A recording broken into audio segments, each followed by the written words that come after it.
Hi, Mr. Loader here. Just wanted to talk to you about the learning for Monday, the 18th of January. The goal was to create a story map. Now, I thought I'd start off by just recapping really on adjectives and nouns, seeing as we have been looking at those in some of our previous learning. So this is the activity. It's to underline the nouns in blue and adjectives in red from these sentences.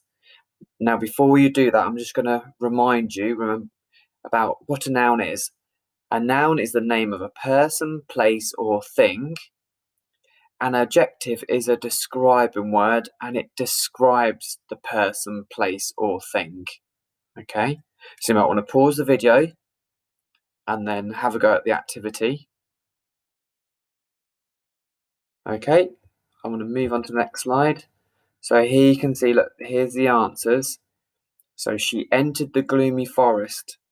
Forest is the thing, okay, that she has gone to, and gloomy is the adjective because it describes the forest. In the next one, he walked down the long winding street.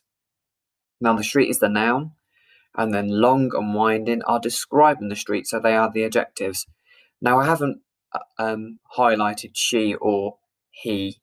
I've left those because they are pronouns. And the next one, they climbed into the massive tree. Now again, tree is the noun, is the name of the thing. Okay, and massive describes the tree, so it's the adjective. I found a map in the large mysterious box. Map is a noun. Okay, it's a thing you can use. It is a noun, but it hasn't got an adjective in front of it in this case. And then we've got box, and box is described by large and mysterious, so those two are noun adjectives. Sorry. The tiny mouse ran round in circles and then fell. So the mouse is the thing, isn't it? It's an animal, and then tiny is describing the mouse, so it's an adjective. So just to remind you, the goal is to create a story map. Now, what I suggest you do, if you can see I've just got a piece of paper. This is what I always say, is to fold it in two, so you end up with almost like a booklet. Because what I'd like you to do is split the story into three. So you're going to have your front cover, which is going to be the beginning, and then you've got two middle sections. One will be the middle and the other will be the end, and normally what we do is the back of it we stick into the book, and then we can see the different parts of the story when we're writing our story to remind us. So I've done a demonstration on the next page. Now, story maps don't have to have loads and loads of detail, but they remind us of the things that we're going to include in our story. So you can see here I've got a sun rising to show the morning, and then I've got Jim. Okay, so this is the beginning, isn't it? It could be one morning Jim woke up. Jim looked out of, so again we've got Jim, a window and a beanstalk, because Jim looked out of the window and he saw a beanstalk. So these are just visual reminders. Jim climbed the beanstalk. He got to the top and there were some clouds, didn't he? When he looked over, he saw a castle. He knocked on the castle door because he was hungry and he wanted some breakfast, didn't he? A giant opened the door. Okay, so you can see these pictures just remind me that they're not showing every single word, okay, but the main parts of the sentence. So that's the beginning of my story. Now, for the next part, our middle part, we said we were going to change things from the original story, didn't we? So we got these were the things that were suggested. You didn't have to change them to these, but they were just ideas. An iPad, a heated blanket, an iPhone, anti-aging cream, an hearing aid, and a walking stick. So this is my middle. Jim a bowl of cereal and the giant because he ate breakfast with the giant. The giant spoke to Jim, didn't he, and said he couldn't hear. And this is my example, my story.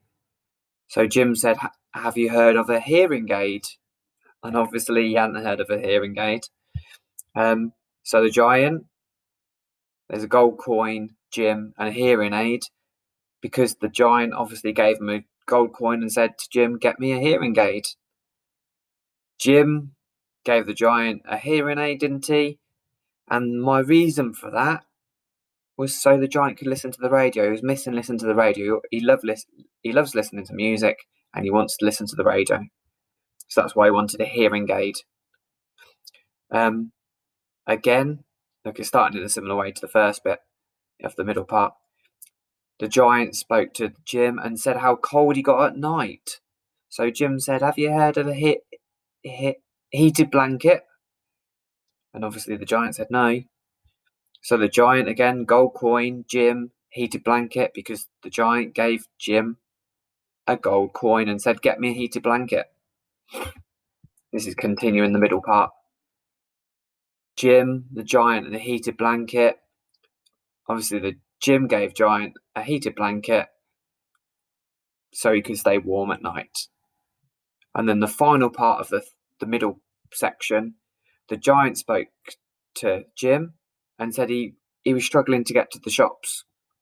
So Jim said, "Have you heard of a walking stick?" Obviously, the giant said no. The giant gave him a gold coin, gave Jim a gold coin, and he went and got him a walking stick, didn't he? And then he was able to walk to the shops. And then my final part is, so we've got the giant, and then we've got a walking stick, and this is meant to be showing that he can now move around.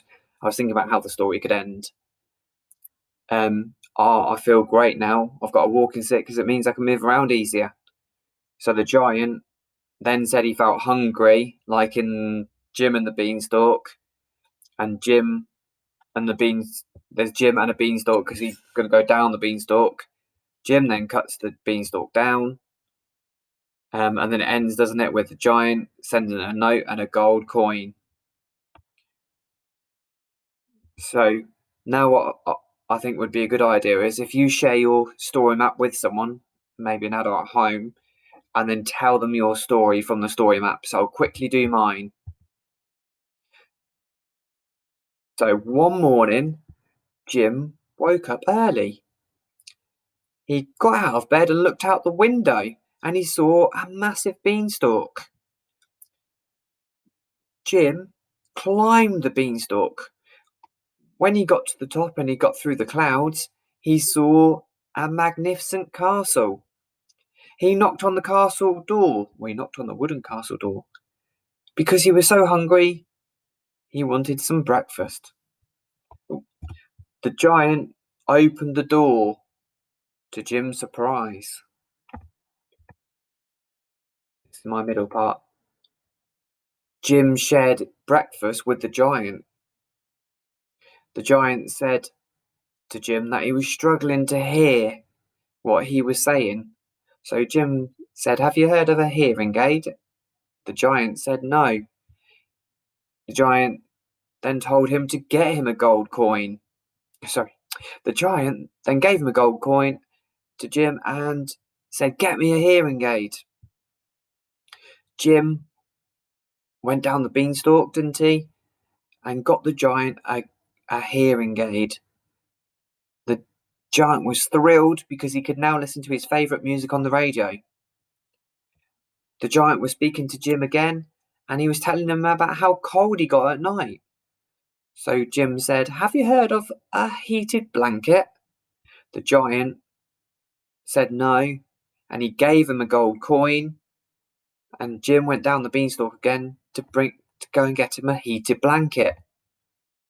He brought it back with him and he gave the giant the heated blanket. The giant was over the moon because he could now stay warm at night. The giant spoke to Jim again and told him about how he loved going to the shops, but he was really struggling to go there. So Jim said, "Have you heard of a walking stick?" The giant said no again. He gave Jim a gold coin. Jim went down the beanstalk and he went to get a walking stick. Jim brought the walking stick back to the giant, and the giant was delighted because he could now go to the shops. And then this is the ending, isn't it? The giant was so happy with his walking stick because he could move freely, he could get about again. All of a sudden, the giant said, "Oh, I'm starting to feel really hungry." This panicked Jim, and Jim raced down the beanstalk. Jim chopped down the beanstalk so the giant couldn't climb down. And then all of a sudden, he heard a loud noise, didn't he? The giant had sent down a note and a gold coin to say thank you for all the help that he'd been given. Now, one thing you might want to do, because when I was talking through, you could hear that I was using different language. You might want to go back through your story map and add on some notes to your story map. Okay, some key words that you might want to use. So, for example, hopefully you can see this. You could make a note of massive. Oh, sorry, because I'm using the pen and haven't got anything else to use, so it's not going to look great. But just showing you. Yeah, I'm sure you can do it a lot neater than this because you'll use a proper pen. Okay, so you could just add on some key words that will help jig your mind when you come to it. So I might have magnificent next to the castle. Okay, this is remember to help jig your mind when you come to write your own version of the story. I hope you found this helpful. Take care, Mr. Loader.